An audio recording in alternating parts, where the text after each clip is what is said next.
a student issue and a contract issue.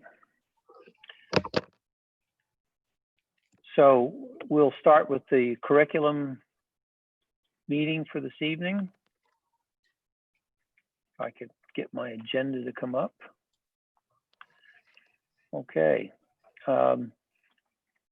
Ponce is not here this evening because of work requirements. James, could you brief the folks on the supplemental contracts under the athletics, please? I will gladly do that. So we have the 2021 fall coaches supplemental contracts. Anthony is not here. Would Shelley be able to speak to the contracts? I think Anthony is online. Oh, Anthony, you are online. Okay. So Anthony, is there anything that should be added in regards to the supplemental contracts? Anthony, you're muted. Sorry, I am here. I'm Olivia tonight. I see that. Yeah.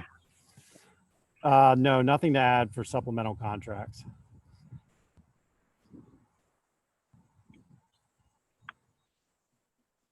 All right, thank you very much. Well said. I All have right. nothing under student activities, so then we will pass the baton over to the curriculum with Elaine. Yes. Elaine, curriculum.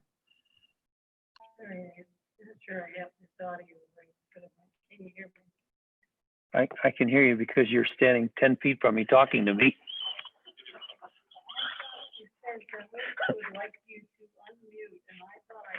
Here, let me see if I can help you a little bit. Okay, maybe I got it.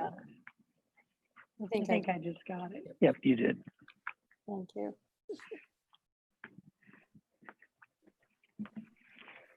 So if we're ready for curriculum, the only item on our agenda is the agreement for vocational training experience with Gettysburg College. And Ann Corwell, is she going to talk about this? Sure.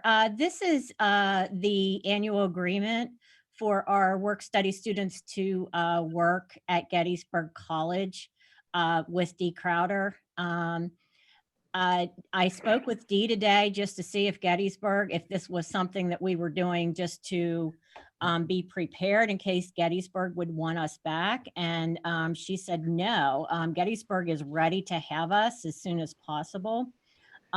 We are going to wait a few weeks until after school starts just to make sure everything seems safe and ready to go for our students. But it looks as if the students will be able to go again this year. I couldn't hear any of that. If you want to just summarize for me. She said that the contract is the same as last year, well, more or less, and that Gettysburg College is ready to re-engage, but we are going to hold off until a little bit later in the school year just to see how things start out. I just want to make an observation that this contract requires the district to validate that the students are healthy and healthy vis-a-vis COVID-19, and including daily monitoring of any signs or symptoms and staying home when they are sick. So I mean, that just makes good sense to me, but the administration needs to understand that and be prepared to check these children out, young adults, before they get on a bus to go down to Gettysburg College. Any other questions or comments on the document we're looking at? Okay. The second item, so I guess I do want to recommend action on that, even though that will be taken up at the board. Right. All right, the second issue is the reinstatement of the student who attends Biggerville High School. And we heard about that during our executive session.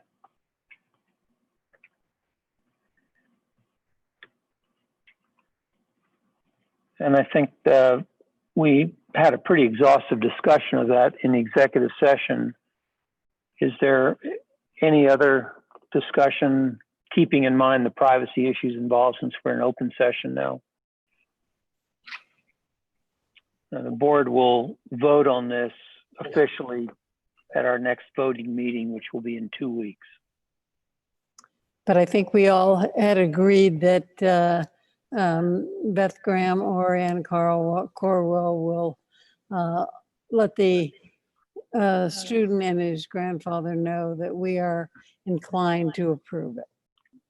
I agree.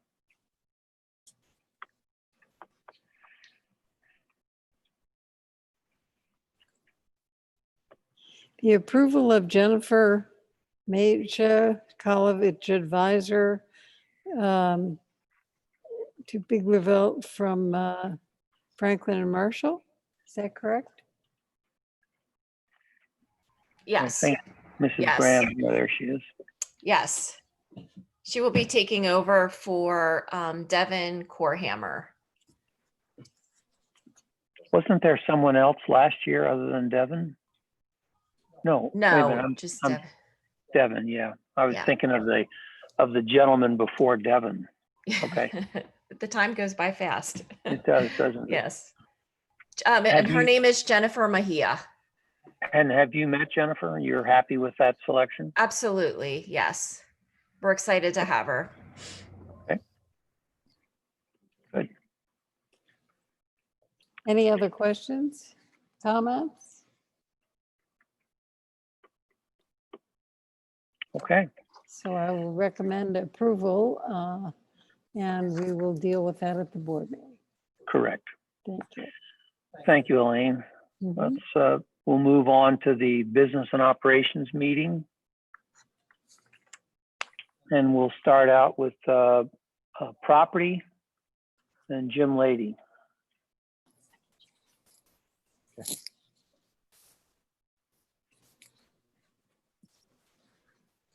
Yo, Jim. I'm waiting on Can. I'm waiting on Oh, Candy. waiting for the, okay, sorry.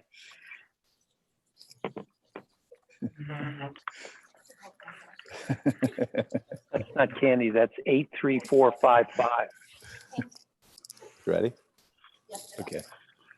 Orangeville Borough invoice for expansion project for 10 additional water EDUs and 10 additional sewer EDUs. Recommend approval. I don't know if Dr. Dahl has anything he wants to add to that. I can speak to it. So the borough charges us based on the sewer rental unit and the water consumer unit. For the school use, they defined both if you're using the acronyms SRU and the WCU as 1 unit per 24 students or instructors or a fraction thereof. The project-based an increase in its pupils and instructors of 218, which equates to 10 SRUs and 10 WCUs. That's how they determine it according to their ordinances within the borough. And the total cost of this is $68,130 when you run it through the formulas. Is it safe to say that this is a bill the Orangeville Borough is giving us, and this is in lieu of a bill from Bendersville for the additional, in other words, the water and sewage that we're not using in Benderville now is being consumed in Orangeville? I guess you could look at it similar to that. These figures were based upon the additional use of water at the new Upper Adams Intermediate School. So, All right. Let me ask my question a different way. We used to get some kind of a bill from Bendersville, which we will not be getting now. And instead of that, we're getting this bill from Orangeville. Is that accurate? That would be accurate until we sell or do some type of, make an agreement or decide what we want to do with Bendersville. Okay, all right. But we're not using water or generating waste at Bendersville right now. Not at this time. The only thing that I could see being used would be us maintaining that building or keeping it clean. Right, okay. Recommend for approval for a declaration of surplus of the following Resiliolite conventional wall wainscot wall panels, wall mats from the old gym facility.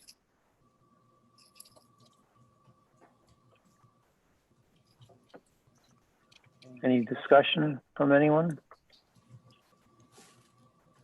These are probably pretty well worn.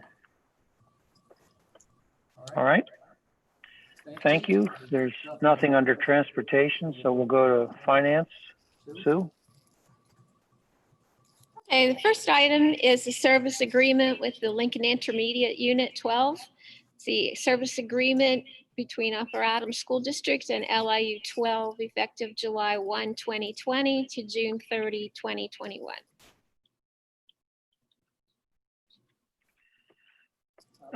The question that I had when I reviewed this was under paragraph number 1 states services, and it says teacher assistant for MDS at Park Hills. I'm assuming that this is a boilerplate contract and Park Hills has nothing to do with us. That's a typographical error, or can somebody tell me, maybe Ann Corwell, what this Park Hills things is all about? Yeah, I can speak to that, Tom. Park Hills is where there is an MDS classroom that is, it's hosted by Park Hills. And the class is an IU program. The classroom has, the folks from the LIU have reached out to the districts who have students in that classroom, and they are asking for an additional aid to help with all the students in the classroom. So they're asking that the costs be split amongst all of us, but it is hosted at Park Hills Elementary. Okay. So it's part of the cost of us being a part of the LIU. We don't send children to this Park Hills school, do we? We do. We do have some students there, yes. Oh. Okay, well, I have demonstrated for all listening that I have no idea what I'm doing here. So the executive summary here is the document is good as written. It is correct, yes. Any other questions from anybody that has any idea what they're talking about, as opposed to say me? Okay. Okay, item B is a memo of understanding with Schroeder Family Dentistry as per the attached document.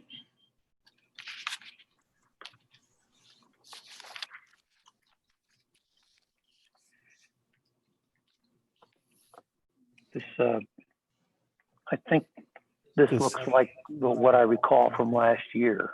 Yeah, this is an annual review. Yep.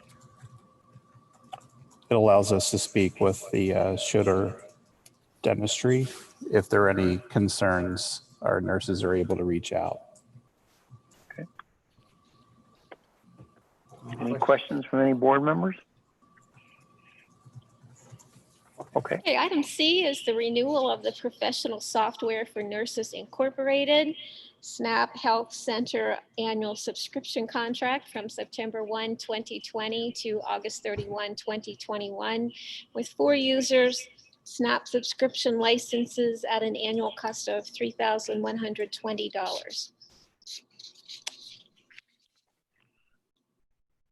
I think we started SNAP this previous year, and so this is our first annual renewal. Is that accurate, Wesley? I believe that is accurate. I know that we did switch to SNAP, and this is an agreement that is coming back to us. Right.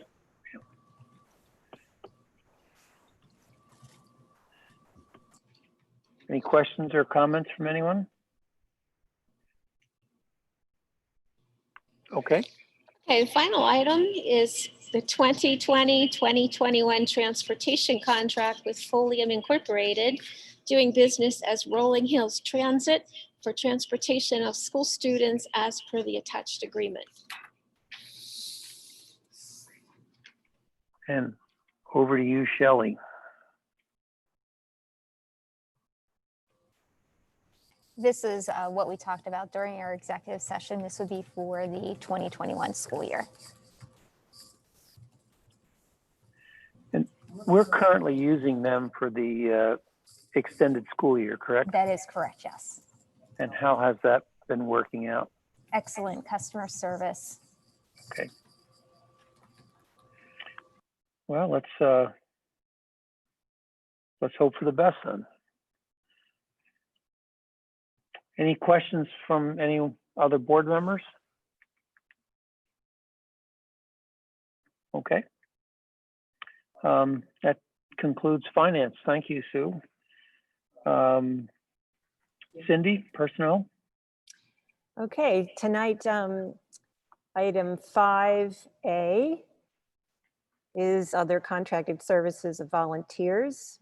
And it's a recommending approval for the following individuals. Selena Conrad, retroactive to 7/22/2020. Sarah Peterson, retroactive to 7/22/2020. Kimberly Bobo, retroactive to 7/23/2020. And Trisha Plank, retroactive to 8/3/2020.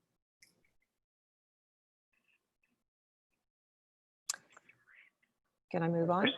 Questions or discussions? Please Okay. move on. Item 5B, there are no items. Item 5C, other contracted services with ESS support services. We are going to recommend approval for the 2020-2021 listing of the ESS support services as listed in the attached document.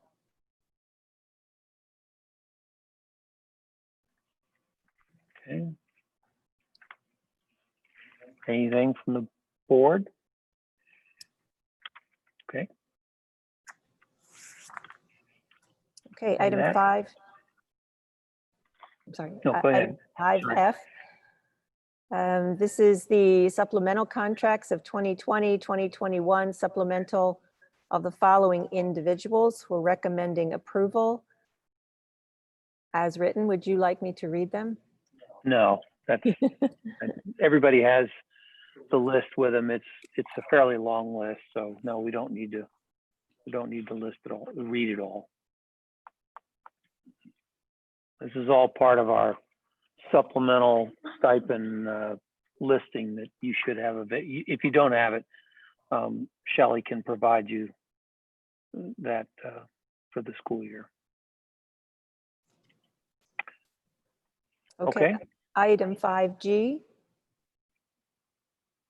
Grant tenure effective 8/18/2020 to the following professional staff: Jessica Collins, Justine Irwin, and Lisa Coons.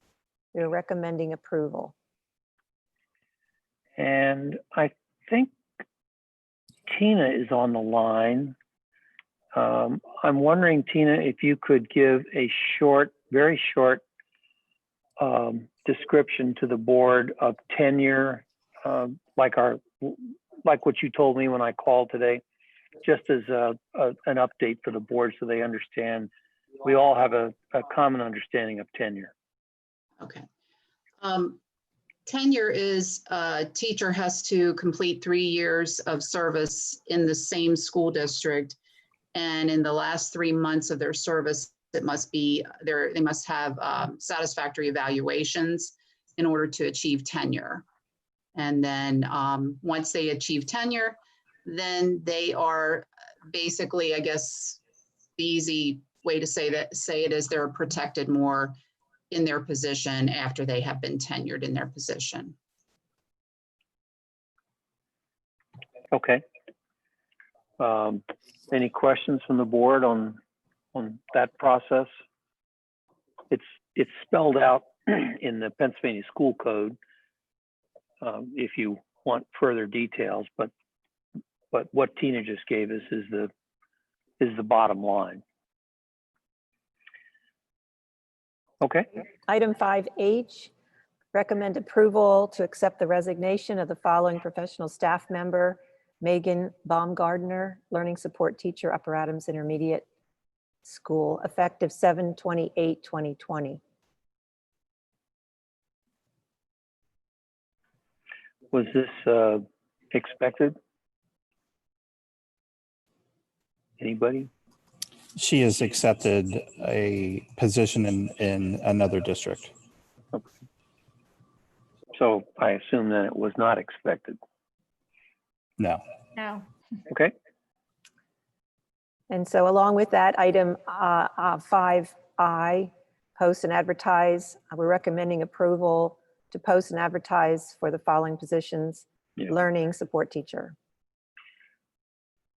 For the post vacated by Megan Baumgartner. That is correct.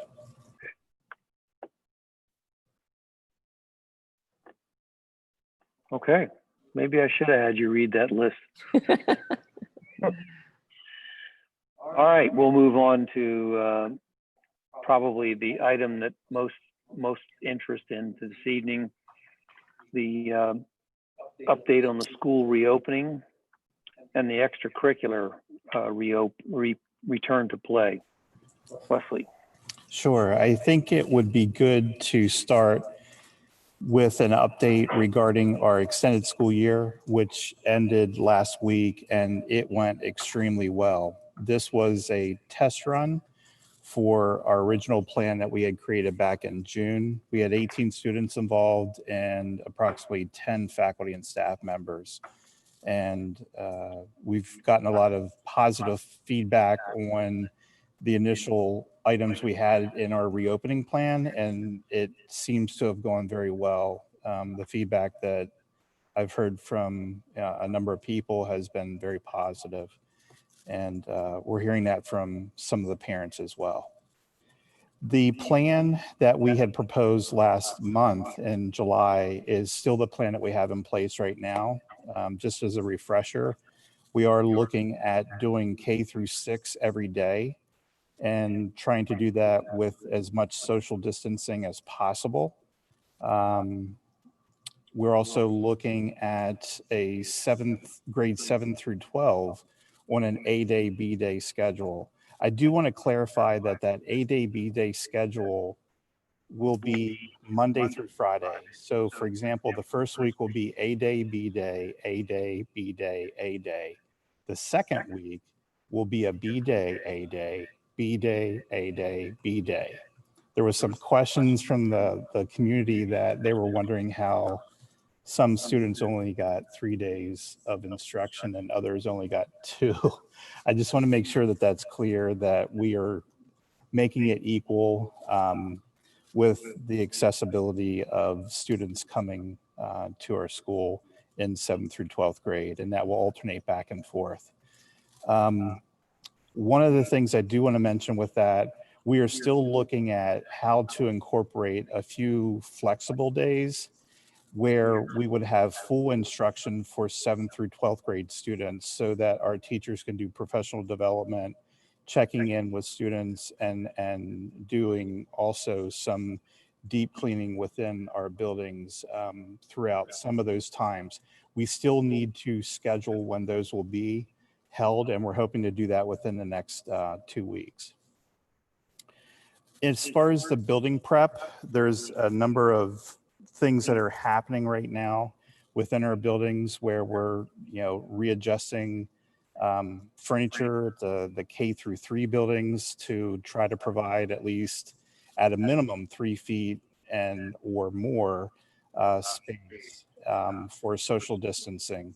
We're also looking at our cleaning protocols and trying to refine those. We're kind of in that refining stage at this point. Ventilation and addressing those needs. We had a meeting today to maximize the ventilation systems that we have. And it's just a refresher that we tackled an upgrade of all of our HVAC systems last summer. So we didn't anticipate COVID taking place, but we are in a very good position with addressing the maximizing of fresh air and the exchange of fresh air in our buildings. So that has been a very positive thing. Just to clarify that point, we didn't upgrade it, we replaced it all. All the AC units in all of our buildings are brand new.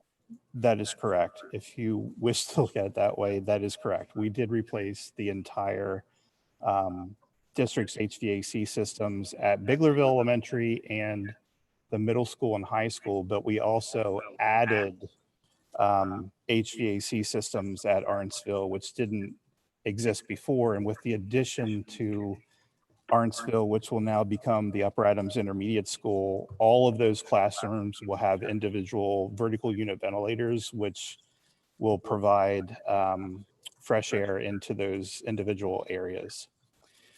We're also working on food distribution and what that will look like in each of our buildings. At this point, what we're thinking is some of the students will be eating with different types of coverages within the classroom setting at the primary building.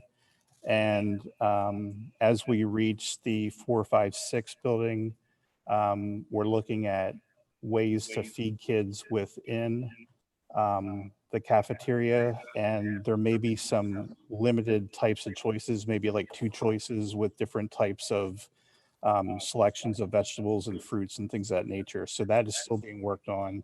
And at the high school, since we're moving with an A-day, B-day schedule, we're having half of the students within our building. So we're looking at how to socially distance within our cafeteria and also using some areas off of our cafeteria in order to provide similar types of options that students would have had if this were a regular school year with all students being here on campus. We did share our plan last month with the faculty and staff. I know that there are individual meetings that are happening or will be happening with faculty members in the weeks to come. And as a result of that, we're getting some feedback from individual staff members to our human resources coordinator, and we will work with individuals as we see what the concerns might be with our faculty and staff. If any parents at this point have any concerns or wish to talk a little bit about what the options might be and how the classrooms, how we're setting them up to be more conducive to the recommendations that we're hearing, and we're taking those recommendations from a number of sources.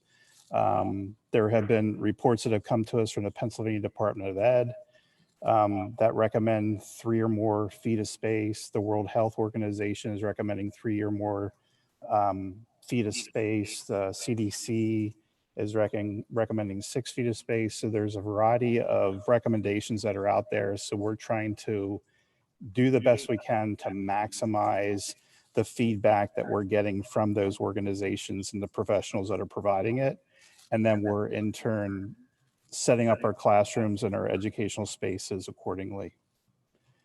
As I mentioned, principals have been assisting parents with any concerns, and I'll just share that if anyone still has concerns, so please reach out, to our principals at this point and talk to them. I know that our principals have done a nice job of trying to answer questions and emails that have come to us. We try to respond to those to try to provide answers to parents so they can make the most appropriate decisions for their children. We are thinking about a future survey for transportation. We know that we are planning to socially distance on buses with the use of masks. And I think a survey would be prudent for us to move forward, just to identify some of our buses that may have a heavier load of students. We want to make sure that we're looking at those numbers and just verifying those numbers as we move forward. Supplies are still being or have been ordered, and things like face shields and masks, we're providing those for our faculty, staff, members within our buildings, and cleaning supplies have also been ordered.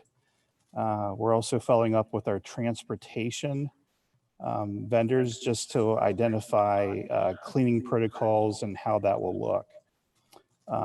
I do have some future meetings set up that I would like to reach out to our school nurses.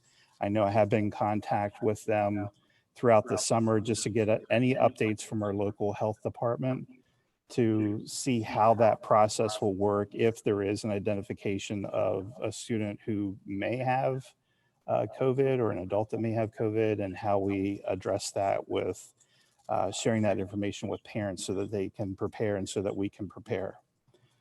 I think it's important to know that we're looking at the data locally and we're trying to make the best decisions we can to provide a safe environment for our students and teachers and staff to come back and work with our students. We feel there's a need to have our students working with our educators. We have a great staff of educators and professional staff and staff members that can help and assist students. And I also realize the balance of parents wanting to make sure that, you know, students are safe, and we are trying to provide the safest environment that we can with the resources that we have at this point.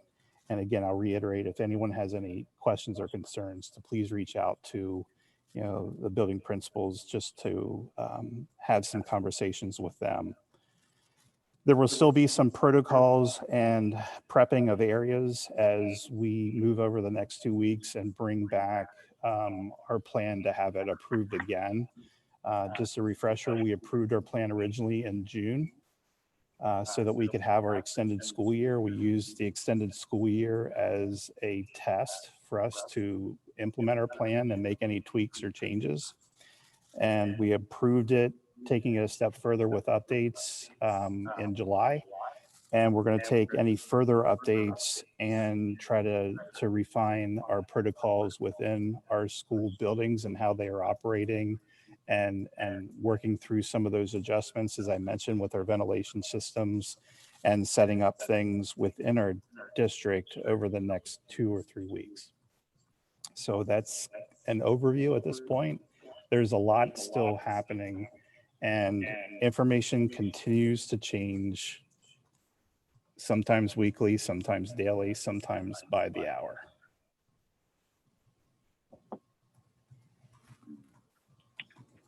Questions or comments?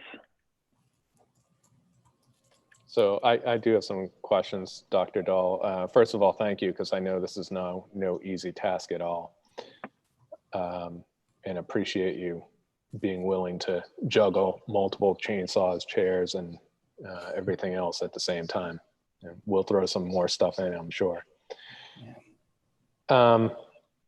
Just in regards to the AB day schedule, want to make sure we're communicating that appropriately to, or effectively to students. How are we, what's the strategy for communicating what day students will go?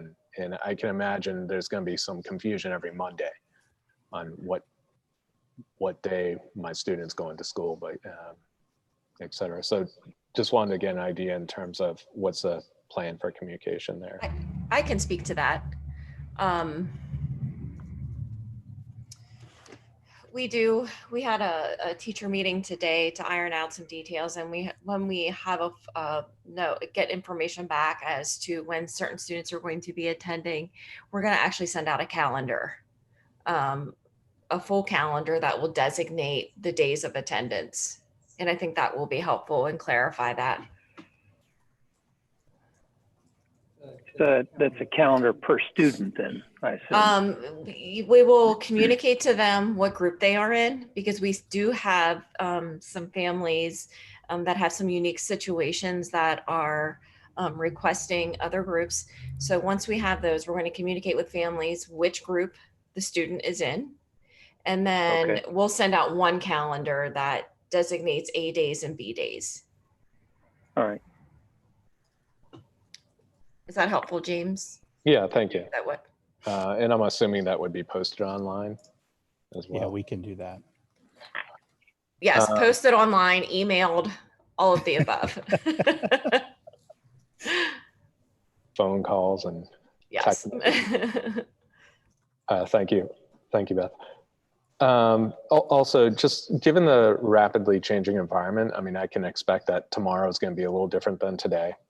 And given the rapidly changing situation, are our teachers, do you feel comfortable that they would be ready to move to a completely online environment if there's a need?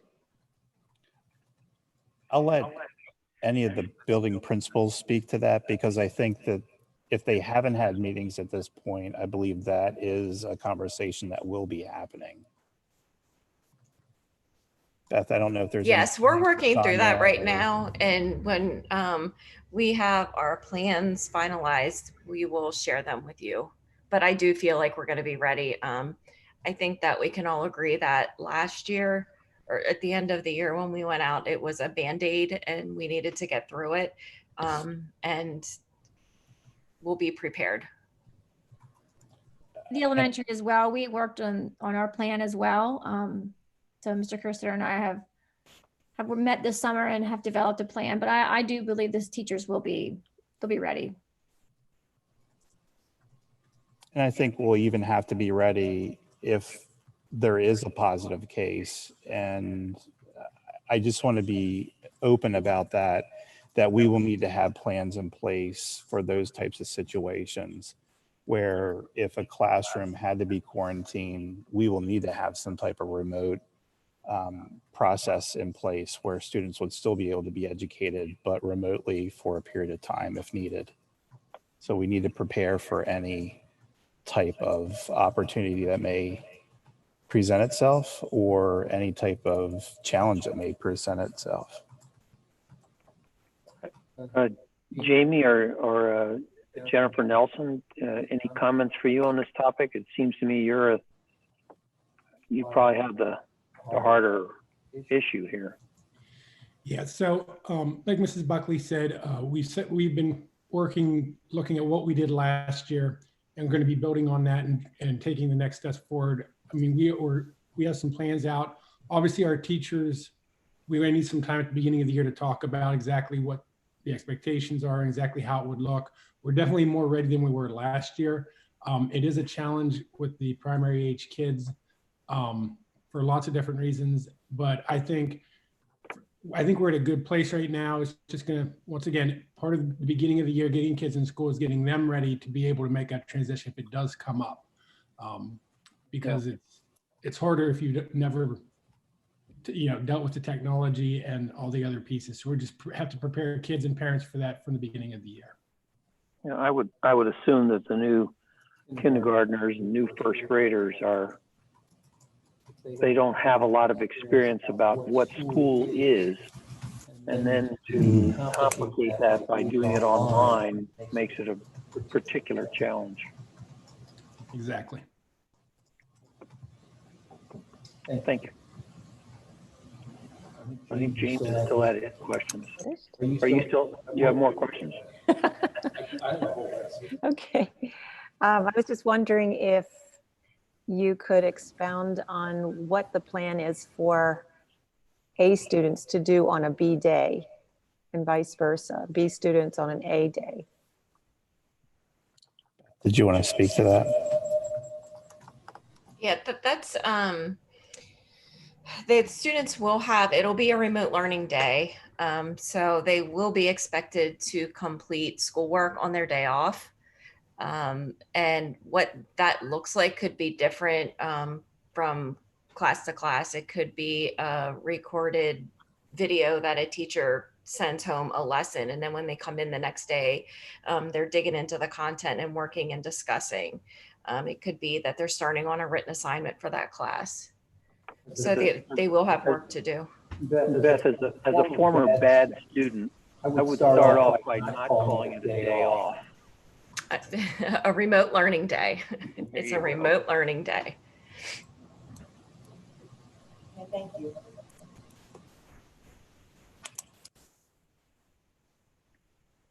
James? So I did have questions about just how we're going to enforce the wearing of masks if a teacher so feels that it's appropriate in her or his classroom. Are we going to allow teachers to do that, first of all? And then if a student refuses to wear a mask, how are we going to address that? You know, is it like a no shirt, no shoes policy?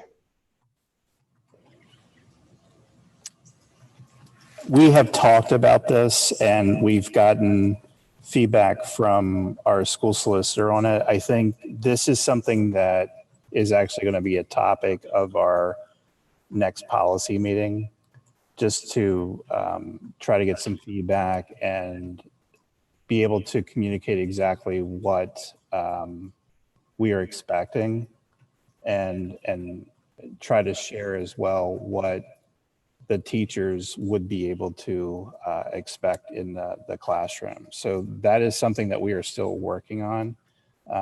There is an expectation that when students are within less than the 3 foot range that we are using masks, we would encourage people to use masks. If parents are sending students on buses, we were asking that students wear masks.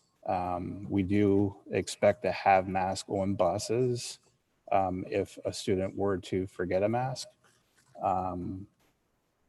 And we would have an expectation that they are wearing masks in those situations. Within the classroom setting, anytime that an individual, as I mentioned, is less than a certain amount of that social distancing, we would expect that someone wears a mask. And as far as what we would expect, we want to make sure that we have legal backing on that, Mr. Rutkowski, before we share that publicly.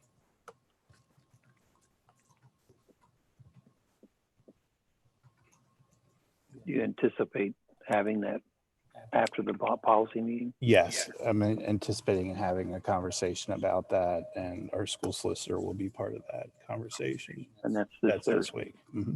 Okay. And others are welcome to attend too. Mm-hmm.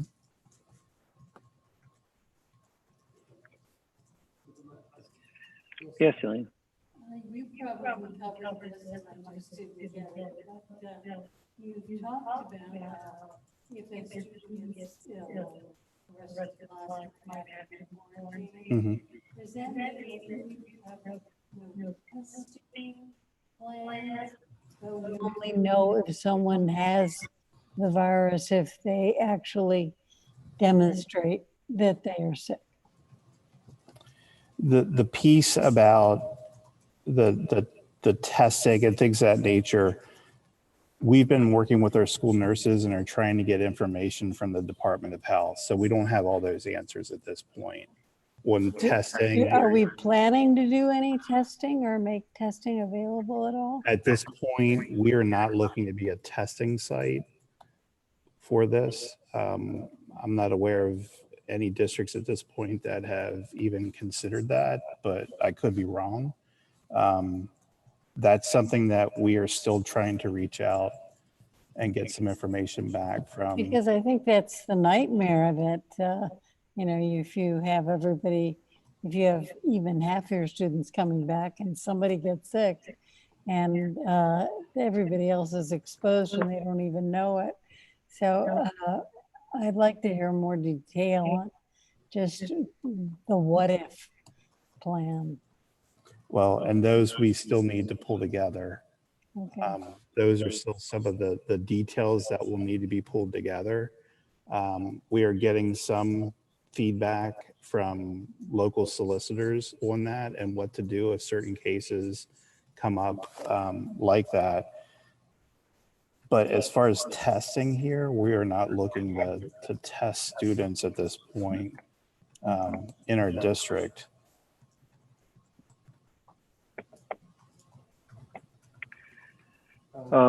The current plan, I believe, calls for cleaning classrooms between classes.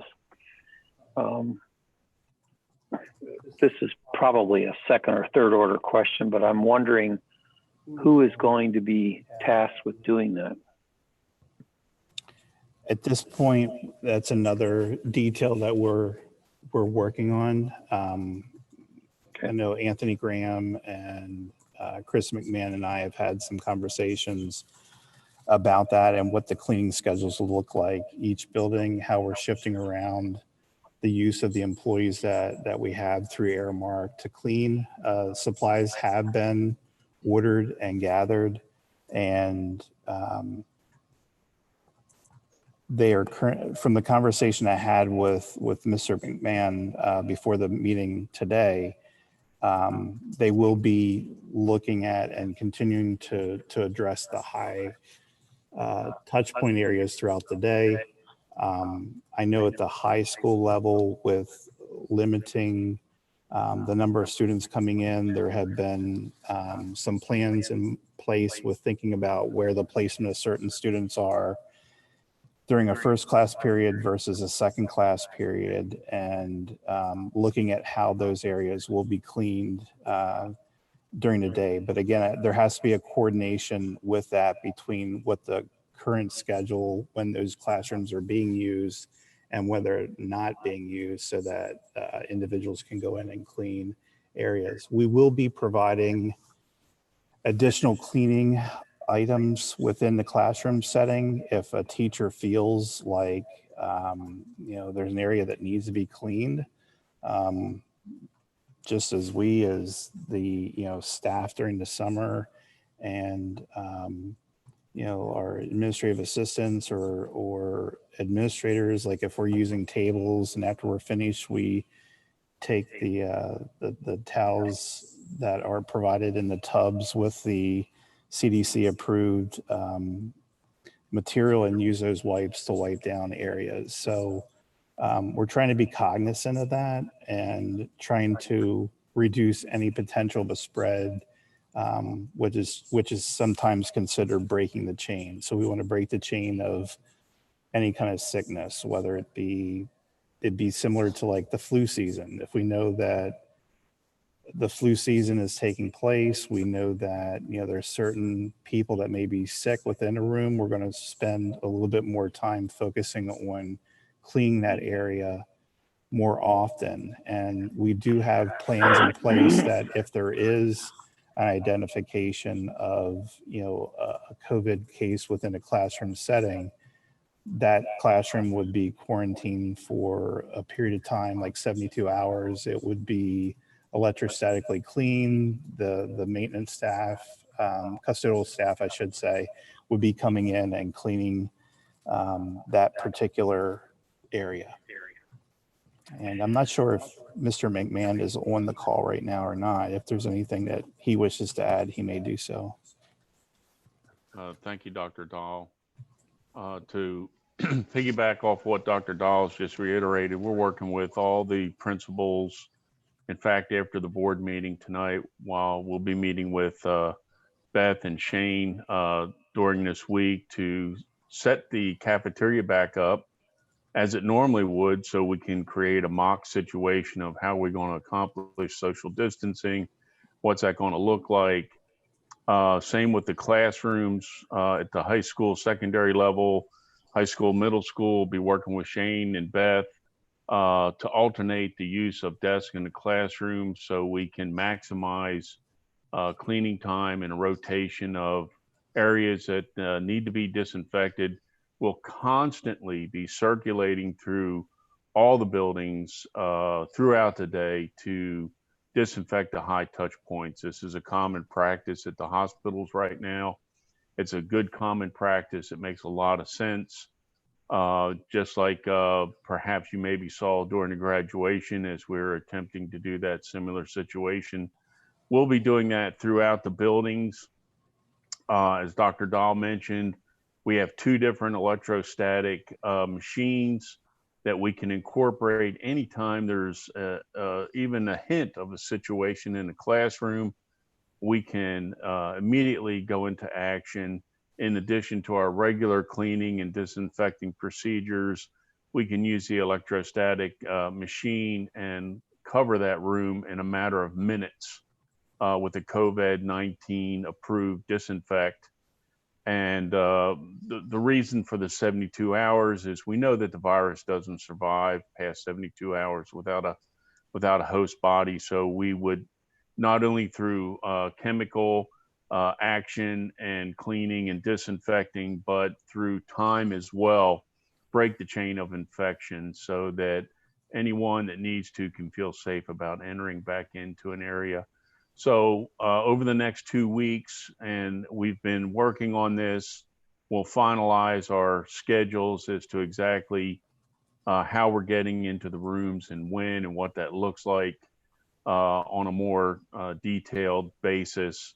But we are prepared to flex our staff over the day, first shift and second shift, to whatever it takes to fulfill the guidelines from the World Health Organization, CDC, and also the Pennsylvania State of Health Department, so that not only does the faculty and staff and the teachers feel comfortable and safe, but so should the public and the students and the families and the community to know that we're employing the highest technology available that in a school district of this size that makes sense and is practical and works, so that we can respond quickly to any needs. I'm working with Shelley. She's been spearheading with Jim Van Dyke with the bus drivers.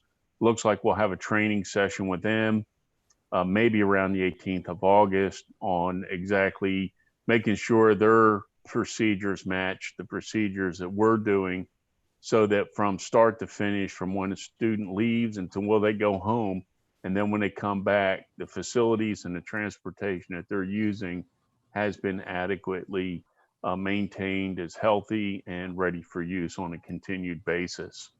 So that's what we're doing right now. And we have ordered over, we have in our possession almost 280 tubs right now is what we're calling them. They're filled with 300 wipes. When school starts, we'll activate those wipes with the COVID-19 approved disinfect. There'll be one in each room, so that if, and for any reason, someone feels like, boy, I'd feel good if I could wipe something with the disinfect right now, it'll be available. And whether or not they use it is up to them. We're certainly going to maintain the building and do what we know how to do best, and hopefully make any adaptations or improvisations that are needed as we go. I think a lot of this starts with our parents at home, and if students are not feeling well, and we can share what some of those symptoms might be. There's obviously a list of those with some of the research that has been done with COVID, but that is key. If students are not feeling well, please keep them at home and don't send them to school. And it's very similar to when we hit flu season. Anything that is of any type of contagious type of sickness, we would just ask that parents help us to try to keep, we're doing everything we can within our school district, from busing, cleaning, sanitizing buses till once, students get here. But sometimes we can't control what happens once students are here. So we're asking for the help of our school community to try to take a look and keep students at home. And I know that's difficult as a parent of 2 girls. Keeping kids, at home at times is challenging, and it impacts work and things of that nature. But we're just asking for the assistance of our community during that time. This is a very dynamic circumstance that we're in. We all, I think, recognize the importance of getting school reopened and get the children back into a learning environment. But with the dynamics associated with this, if need be, could we delay opening school? Not for any reason other than, the situation is just too fluid to pin things down. We could look at that. I know that was an idea that we had originally talked about, and we tried to look at pros and cons of that. Obviously, with our construction project that is happening at Upper Adams Intermediate School, that would definitely be a pro of doing it. Some of the challenges might be related to food service, payroll, how we handle 10-month employees. There are some challenges with that. And also looking at, Cumberland Perry, our students are scheduled to start up there. With instruction, there's less time before AP test, and the instruction that teachers want to try to provide our students so that they're successful. Also, there might be a concern related to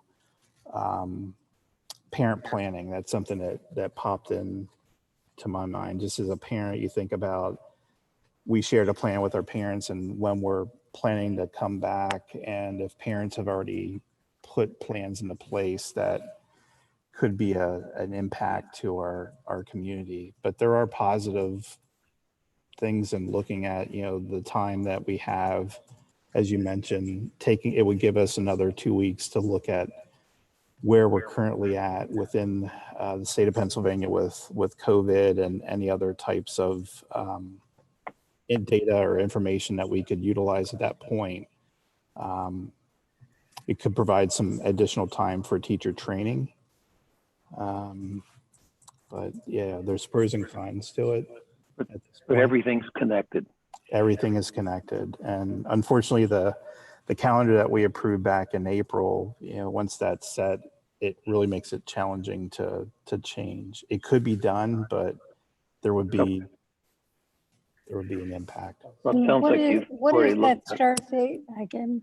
The 26th of August is our first day with students.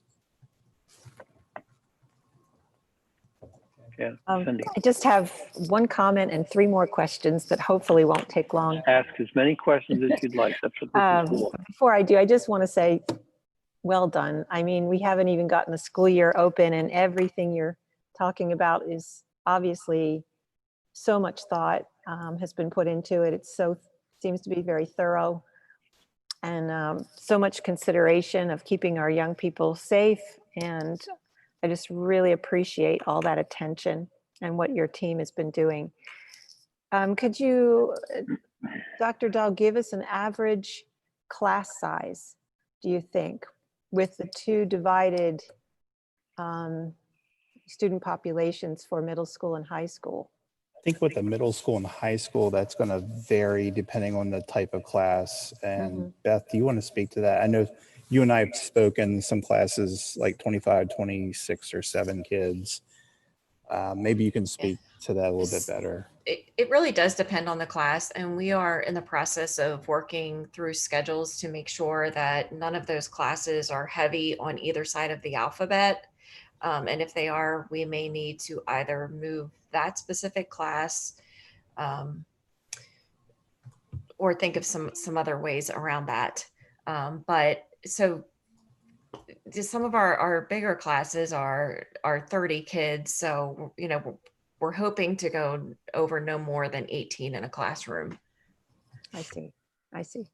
Okay. And also over the spring, there was a lot of concern that the students weren't always engaging and attending, so to speak, online classes. What is the plan for attendance? Just, you know, for the record, but also for accountability, especially on the off days.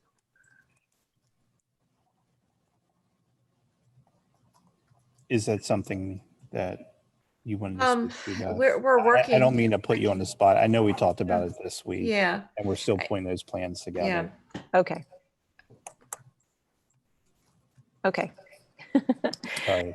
And then there has been some question of whether or not we would do temperature checks at all. Is that, or handing out thermometers? I know that was mentioned at one point, possibly. Yeah, we have ordered some thermometers, and we have a few for each building. So we would ask, again, I'm going to go back and just say we're looking for parents to help us. Like, this is going to be a community effort to open our schools and make it as safe as possible. If parents are able to take, we're asking for them to check in with their students and just take a temperature at home before students enter onto a bus. That way we know that some of those data points are checked and parents feel comfortable and that, you know, we can send them to school. We will share what those checklist of items would be to look at. But each of our schools would have some of those thermometers for families that may not have one at home. And we would just ask for them to reach out to each of their, you know, children's buildings and make contact to see if they need one. If they have a child in multiple schools, they only need to contact one school. They will be a digital style thermometer that we can provide. And again, we're doing this to try to provide some working relationships between parents checking at home. We did look at multiple ways of doing that. We're not doing temperature checks unless someone is sick, as we typically would within the school setting. Teachers will have a checklist as well of things to look for before a student is sent to the nurse. So we're trying to prep some of that process as well. But we're asking for temperatures and checks to happen before students enter school or if they're entering a bus to come to school. We feel that if we're waiting for them to get here, that increases a chance of somebody spreading some type of sickness. I do have a concern that not all parents will do that, even though we want to believe they will. Has there been any consideration of the handheld temperature check thingy for like homeroom? Again, if someone, we looked at multiple ways of trying to address the temperature check. That seems to be the thing that everybody is relying on in our nation right now, the temperature check. We looked at it from the perspective of, could a bus driver do it? That would extend length of time. Could we do it before they even come into the school? That would be logistically, right. That would cut into our instructional time greatly. And it would be the same thing if they were within a classroom setting. Plus, I'm not looking to put that responsibility on teachers. They're not trained to be health nurses, and we have a limited number of health nurses within our schools. So as we considered all those options, we come back to the best place would be our parents know our students the best. They're their children. If they're not feeling well or if they appear to be sick, we would hope that they would keep them home, and we would just need to keep encouraging that and sharing that information with our parents that we're really relying on that.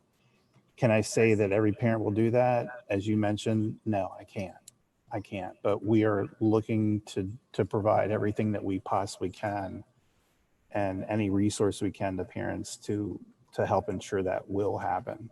Mm-hmm. And of course, there's other pathologies that have fevers. So it doesn't necessarily mean that Yeah. student has a fever, it's going to have COVID. That's right. That's Mhm. right. Or if somebody sneezes or has a cough, you're absolutely right. And I think everybody is very sensitive right now. If you're Sure. hearing somebody cough or if you're hearing, someone sneeze, everybody is very, very sensitive to everything. But I think through training, and this is something that I still want to work with our school nurses on, what is that list of items that we can share with parents? What is that list of symptoms that we can share with teachers, so that if they're seeing there's 2 or 3 of those, then Sure. we need to make sure that student, if they're here in our building, are seen by a certified school nurse or a health room assistant. And if it's something that's happening at home, we would just really encourage a parent to please keep, the child at home until they're feeling better. Okay. Thank you. Are there electrostatic machines in every school, or is it just 2 in this school? We have 2. Total in the district, or? We have 2, yes. In the district? Yes. Okay. Just 2. Just 2 total. Okay. Unless you want to donate money, Mr. Rudowski. I'd They are love to. very expensive. And what's going on with Cumberland Perry? Sue, did you want to speak to that? I think you may have more information than I do at this point. Okay, Cumberland Perry is going AB, and Fridays will be remote days. It's also reserved for bringing in students who need extra help, or possibly some of the IEP students, so that they're getting more support. The thing that Cumberland Perry had to deal with is it has 13 sending school districts, and I sent you that table. There were probably at least 10 combinations of attendance patterns, so they came up with what they thought was the best for everybody. Everybody has to give and be flexible, but Cumberland Perry is trying to move on. Their original start date was August 24th, and only 2 or 3 districts were going to be in session, so they already did move their start date to Wednesday when we start.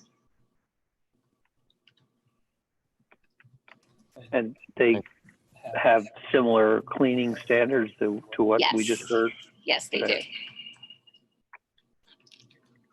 Did you want to speak to the electrostatic machines at all? Be glad to, Dr. Dahl. We have 2 different types. One disperses a higher micron droplet that is very, very portable. It's actually a backpack, although when you put 4 gallons of solution in it at 8 pounds a gallon, you carry it more like a suitcase than you do a backpack.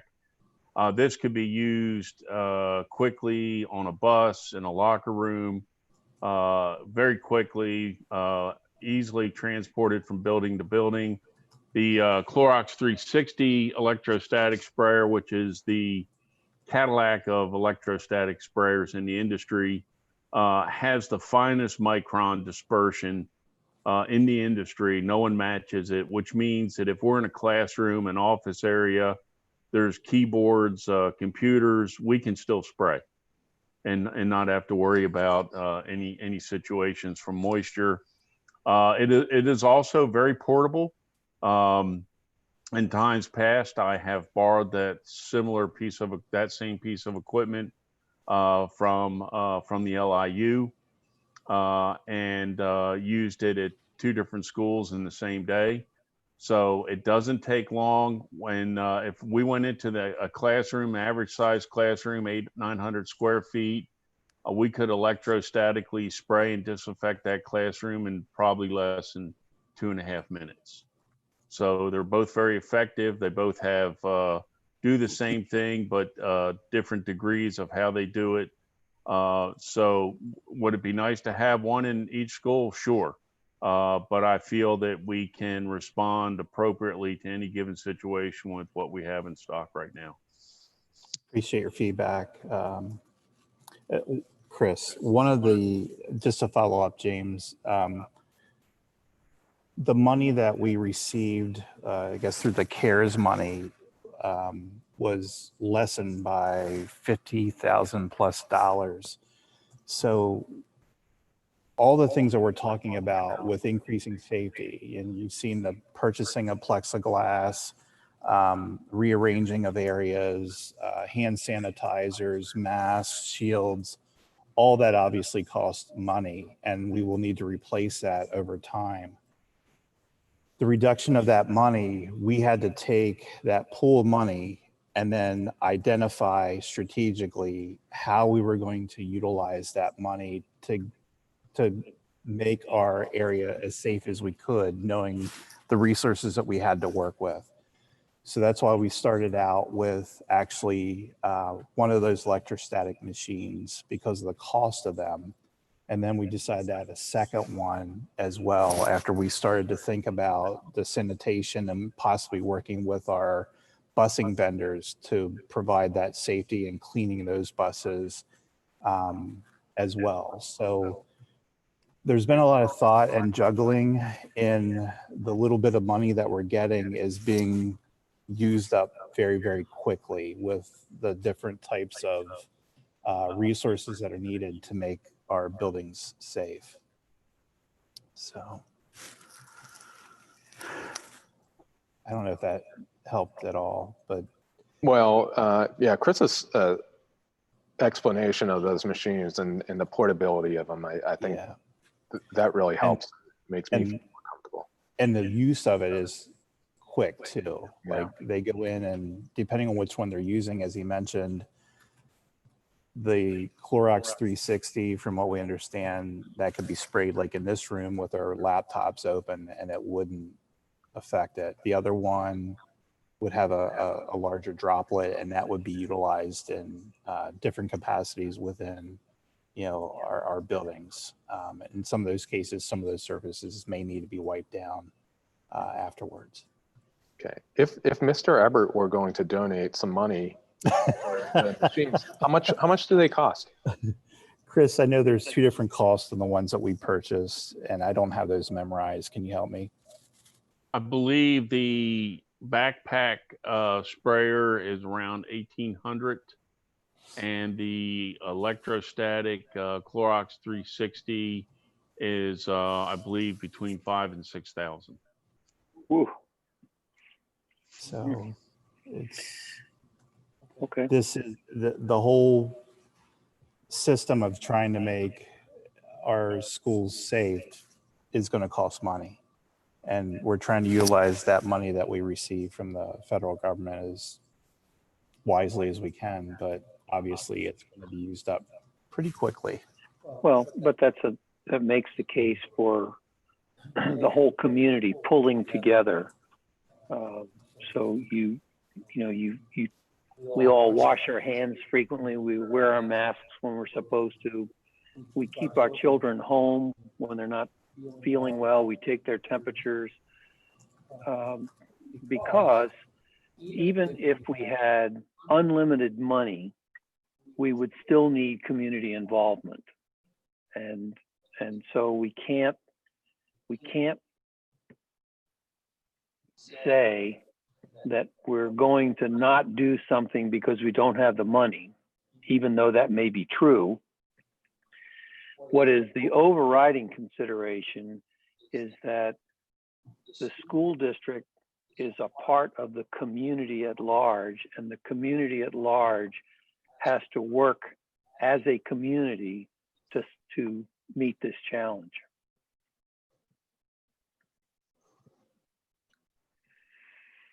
Any other questions? I just have to, I just want to make a statement here because I know there's a lot of teachers online. I have a lot of concerns. I'm sure like we all have a lot of concerns. This is a challenging time and difficult time. I know there's been several teachers that have expressed some concerns directly to me, and I'm sure you, as board members, have also received several questions from other teachers. And I just want to say thank you to those teachers who did reach out and ask questions. It helps me ask questions and also encourages me to ask the right questions as well. But I also want to just express my thanks and support for the teachers as well, and all the staff and administrators as well, just for their flexibility and working together to see this through. And I hope we can make this as successful as it can be. And that's will be because of the questions that you raised to the board and also to administration. If there's any teachers that do have questions, I do want to make sure that they're being asked and that they are asked appropriately as well. So they should be brought to the attention of to Dr. Dahl and the principals and Tina Fair as well.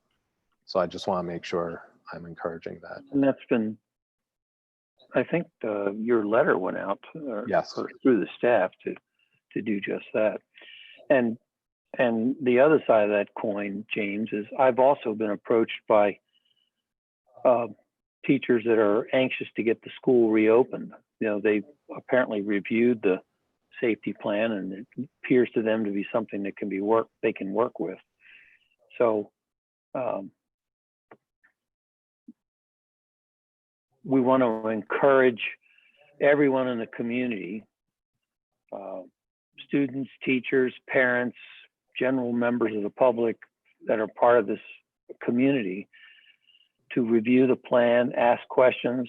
I don't think Dr. Dahl and his staff consider themselves to be the smartest people in the room. They put together a very thorough plan, but they're willing to listen to feedback, and people come up with questions that they hadn't thought about. They have shown me that they're interested in all of that, and they're plowing that back into newer versions of the plan.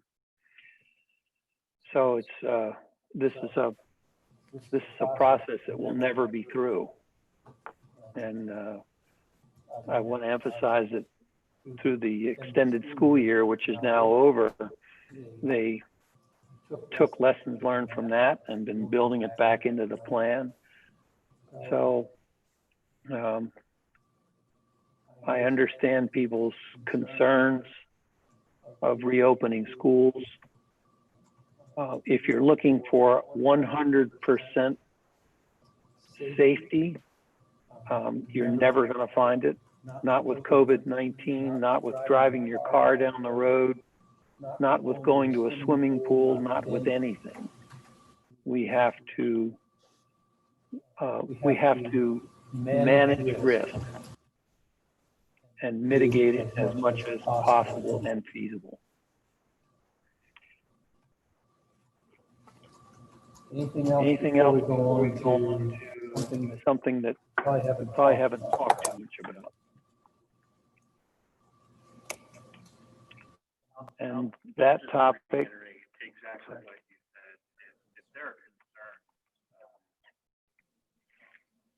I am muted. If there are concerns, as we had mentioned, teachers should be reaching out to our HR director about any personal concerns that they have, or if there are specific concerns that they have about coming back and what instruction looks like. Those types of things can be directed to us, either building principals or any of us as administrators.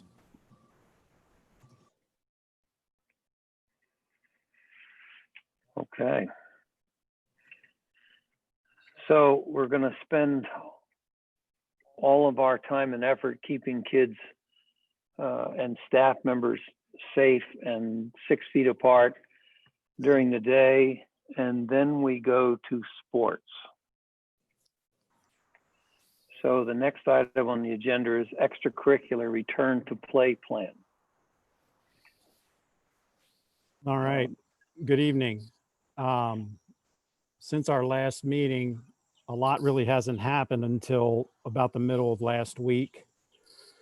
Wednesday or Thursday last week, the PIAA finally released a guidance and recommendations on a return to play plan with general considerations, recommendations, and sport specific recommendations and guidelines.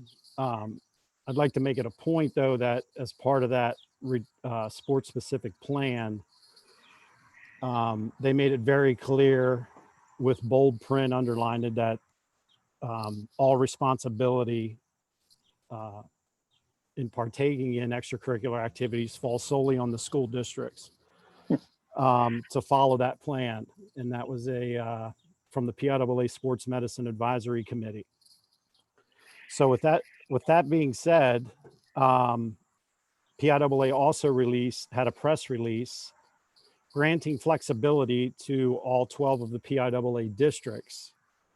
And what that flexibility means or is described as, districts have the opportunity to, how should I say this, push back their seasons.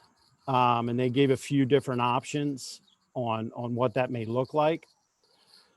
So District 3 sent out a survey to each one of our leagues, which would be the Mid-Penn, Lancaster 11. We're in the York Adams League, Tri-Valley League.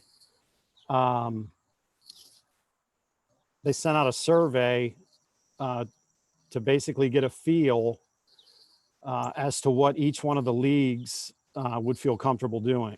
And when I say a survey, I'm talking about from the bottom, starting normal as far as what was regularly scheduled, which would be football this Monday, August 10th with heat acclimation, and August 17th with all other fall sports, to the most extreme, which would be to suspend fall sports. And now in between all of that, 3 or 4 different options as to starting later. And that has a lot to do with competitions and when practice times would start and things like that. So from there, this morning, Beth and I were in a league meeting to approve not only our league sport specific guidelines and recommendations, but also to talk about the options that were presented as far as what schools were thinking as it pertains to fall sports and moving forward. There was a lot of discussion about each one of those scenarios, people all over the place, depending on which school you were from and what they were thinking as far as moving forward. So from there, that meeting concluded, and there was a survey sent out to the member schools with 6 questions, basically trying to identify which direction schools wanted to go with the fall season. So we will not have the results of that survey till tomorrow, but that's where we are. And the reason I'm explaining all of that to you is there's still a lot of moving parts with this. We have a little direction, but until we decide how we're moving forward, because there's a lot of pieces that play a part in this, and we've got some of the major pieces as it pertains to sport specific guidelines and our school plan, which we currently have and we're moving forward with until there's decisions made and we have a concrete idea as to the direction we're going. But that's where we are right now. So tomorrow I fully expect at some point to get some sort of direction as to which direction we're going. Some of the options that I think, well, I shouldn't say I think, because I really don't know, but there was a lot of talk about pushing the start of the season back. Which includes practices and contests till after Labor Day. That was one of the options. All the other options had practice starting pretty much on the days they were supposed to start, but pushing competitions back. So tomorrow we should get a recommendation from the league as to what they're going to do, which is going to give us direction moving forward on the steps we're going to need to take in planning in adding to our plan to complete our season or to move forward into our season. To add to that, some of the challenges we're going to face too, that everybody's facing. A lot of our sports moving forward. I know last year we have serious official shortage problems. There's even more of an official shortage problem because officials are backing out because they won't work under the circumstances, which is going to create a mess as far as scheduling games or rescheduling games. So schedules at this point are set, but are not concrete and will change. So as stated earlier, a lot of moving parts, but as far as what our kids are doing now and the plan we have in place, it's working well.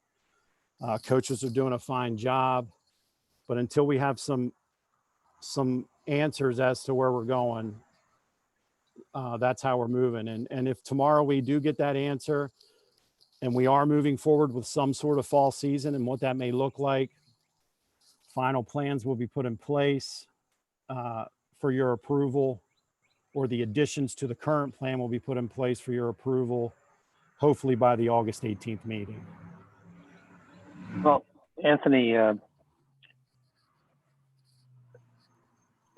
course, this is extracurricular return to play, so it's not necessarily just sports, but I don't want to pick on any sport. So, for instance, we'll pick, I won't pick on anyone, but I am going to pick on one. I'll say football or chorus, two very diverse groups. So we go through what could be defined as extraordinary efforts of social distancing, masks when required, checking temperatures, moving desks around, sanitizing this, that, and the other, making sure the cafeteria is spread apart. And then we put 22 people on either side, 11 people on either side of a line and tell them to jump on top of the guy in front of them. Or we put a whole bunch of people on a stage standing next to one another to sing in a chorus. I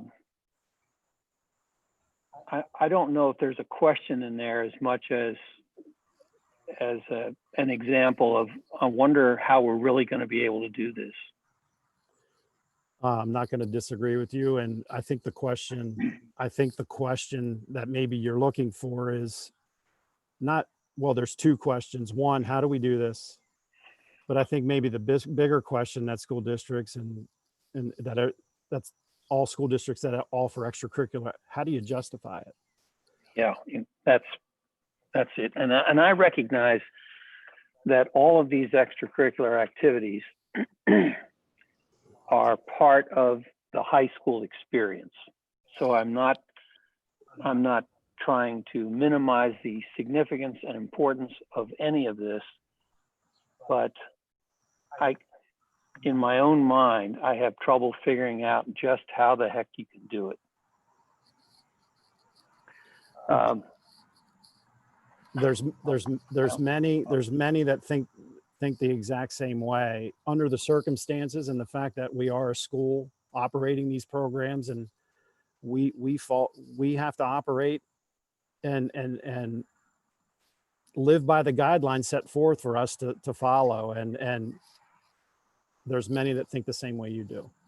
Right. And PIAA will come out with guidelines, but I think I also heard you say their medical people have said the ultimate responsibility is the school district, which comes down to the school board. Correct. Correct. Well, I know the news has, was it Mid-Penn has pushed their season back. I guess we'll wait to see what you come up with when you get the results back. Yeah. Mid-Penn did push back. I know tomorrow Lancaster Lebanon is voting. And from what I hear, Lancaster Lebanon is going to push back the start of their season. And just to give you an example here already, even before our decision's out, by Mid-Penn pushing back beyond Labor Day, which I think their first scheduled contested games will be on September 25th now. And since you were talking about football, we lost our first 2 football games have already been lost because of the pushback. So those are situations that if it is decided that we move forward, that we're going to face 2 competitions will be lost. I guess on a lighter note, I don't know if it's that comical, but I tend to think it is. If we do have sports, PIAA also said that no spectators would be allowed, and that's been a pretty hot topic on all forms of social media. So on a lighter note, if we do have fall sports, I don't think I'm going to have any problems finding game help.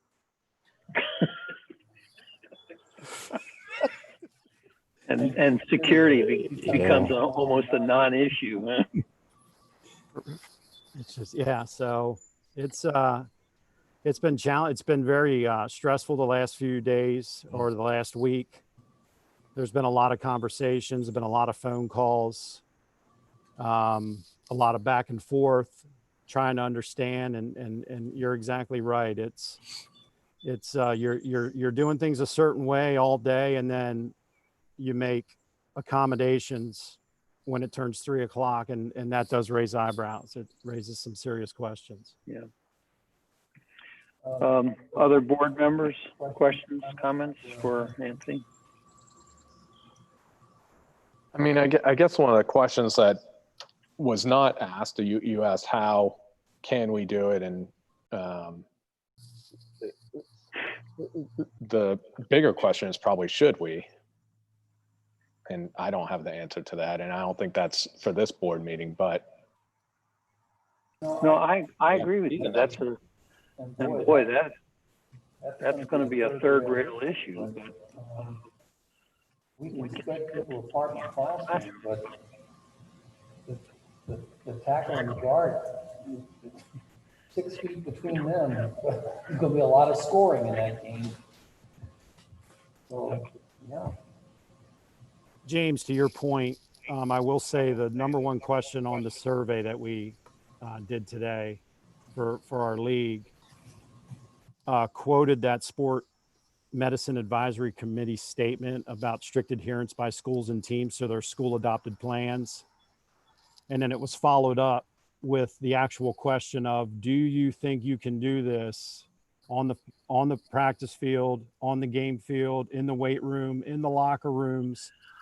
Basically listed out every place student athletes would be. And that was the number one question. And I don't know, obviously I didn't see what everybody else answered, but that's a tough question to answer.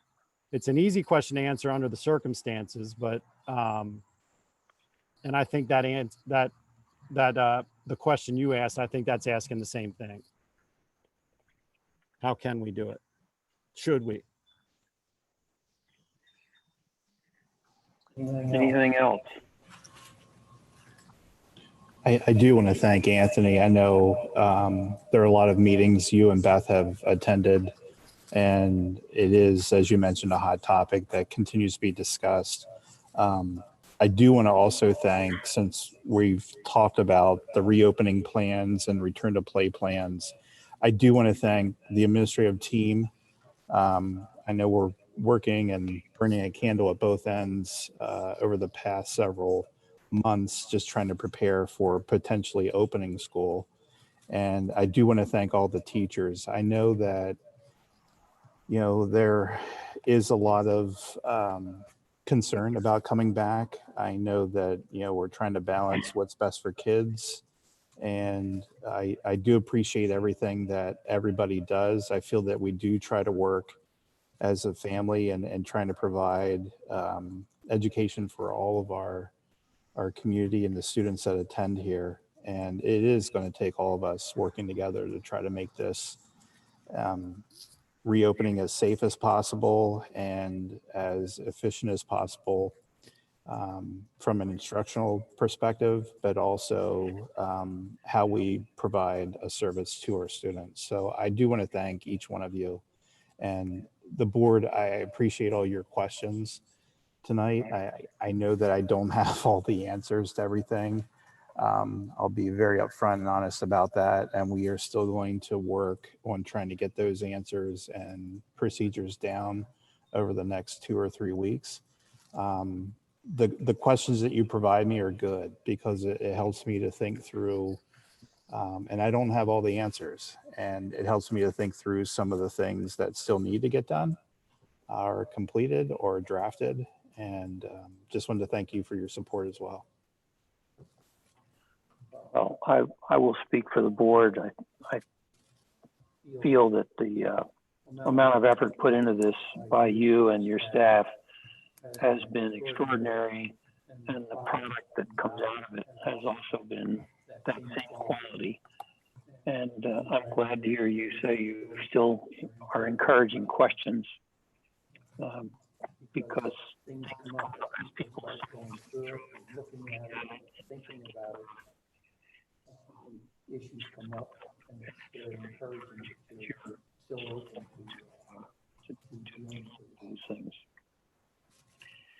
And for all of us, I think we need to. We're not hearing you. You're not hearing me. I'm here. I'm not muted.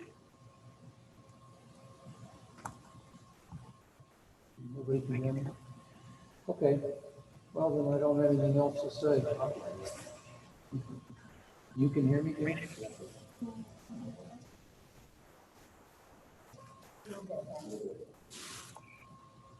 I haven't changed anything. Well, for those of you that can hear me, I think we need to approach this whole COVID-19 thing as objectively and as unemotionally as we can. I fully recognize that there are many people with, either because of age, and I would be in that group, or because of underlying health considerations, that giving COVID-19 is a very serious thing. And so I'm not trying to understate the significance of the times that we live in. But I also think we get influenced by what we read, what we see in the newspapers, et cetera, et cetera. And we have to understand that when a school summer camp, not a school, but a summer camp has 240 people that test positive out of 380 or whatever the numbers were, that's newsworthy. What's not newsworthy is all of the other summer camps that didn't have any problem. Were there any other summer camps that didn't have problems? I don't know, because it's not newsworthy. So we need to be cautious, but we can't operate from fear. We just can't do that. We're talking about educating our children, and that's very, very important. And we have to do risk management vis-a-vis COVID-19. And we need to operate not from the basis of fear, but of risk management to get our job done while still protecting the teachers, the other members of the staff, as well as the children. And we are going to rely heavily on families to do their part to make sure that the children, when they leave the house, are healthy in as much as any parent could determine that. So, any further discussion this evening? I think that completes our agenda items. So without objection, we are adjourned. Thank you.